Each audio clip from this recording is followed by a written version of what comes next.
அந்த வீடியோ என்ன இருக்குது அப்படின்னு பார்த்தோம் அப்படின்னா, ஒரு பொண்ணு வந்து சாலையில் போகும்போது கீழே விழுந்துருச்சு போல். கீழே விழுந்தோடனே எப்பயுமே பொண்ணுங்களுக்கு வந்து ஒரு ஸ்கூட்டி கீழே விழுந்துருச்சுன்னா அதை நிமித்தி எடுக்கிறதுக்கு ரொம்ப கஷ்டப்படுவாங்க. அப்படி தான் அந்த பொண்ணு அந்த ஸ்கூட்டியை வந்து நிமித்தி எடுக்கிறதுக்கு ரொம்ப கஷ்டப்பட்டுட்டு இருக்கு. கஷ்டப்பட்டு ஒரு வேலை எடுத்து நிற்கும்பொழுது பக்கத்தில் ஒரு போலீஸ்காரர் வந்து ரொம்ப தெனாவட்டாக எல்லாமே வாட்ச் பண்ணிட்டு இருக்காரு. அங்கே என்ன நடந்துச்சுன்னு நமக்கு தெரியாது. பட் ஆனால் அந்த வீடியோவில் இருக்கிறது மட்டும் நான் உங்களுக்கு சொல்கிறேன். அந்த பொண்ணு நிமித்தும் போது இவர் டென்ஷன் ஆகி அந்த ஸ்கூட்டி வந்து ஒரே ஒரு உதைக்கிறாரு. உதைச்ச உடனே அதை வந்து எதிர்பார்க்காத அந்த பொண்ணு வந்து ஆக்சிடென்ட்டை வந்து கைப்பற்றுச்சு போல.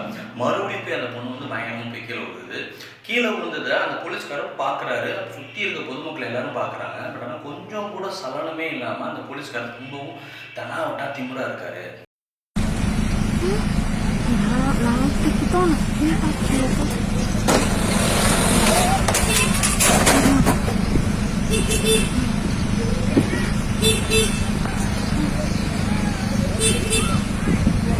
இந்த வீடியோ வந்து சோஷியல் மீடியாவில் பயங்கரமாக வைரல் ஆகிட்டு இருக்கு. அதுக்கு கீழே என்ன போட்டிருக்காங்க அப்படின்னா, என்னப்பா காவல்துறை வந்து உங்கள் நண்பர்னு சொல்கிறாங்க. பட் ஆனால் இந்த மாதிரியான வீடியோஸ்லாம் பார்க்கும்பொழுது மக்களுக்கு வந்து காவல்துறை மேலே வந்து நம்பிக்கையே இல்லை அப்படின்னும் ஒரு சிலர் போட்டிருக்காங்க.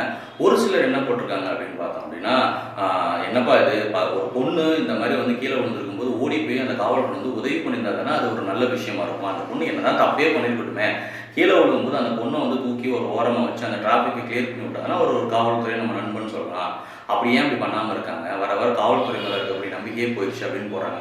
ஒரு சிலர் என்ன போடுறாங்கன்னா, இந்த காவலருக்கு வந்து பயங்கரமான தண்டனை கொடுக்கணும், கடுமையான தண்டனை கொடுக்கணும். இது வந்து பப்ளிக்கை வந்து ஒரு பொதுமக்களை வந்து ஒரு நாய் மாதிரி பார்க்குறாங்க. அவங்க ஒரு மனிதர்கள் மாதிரியே பார்க்க மாட்டாங்க இந்தியாவில். ஸோ அதனால் வந்து அவரை வந்து கட்டாயமாக வந்து நடவடிக்கை எடுக்கணும்னு போடுறாங்க.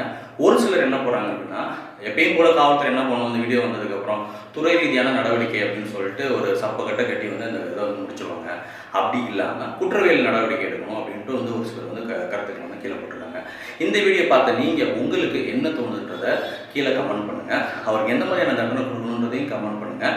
இந்த மாதிரி விஷயங்கள் வந்து இந்தியாவிலேருந்து முற்றிலுமாக வந்து முடிவு பெறணும், அதாவது ஒழிச்சிடணும் அப்படின்னு நினைக்கிறவங்க என்ன பண்ணணுன்றதையும் கீழே கமெண்ட்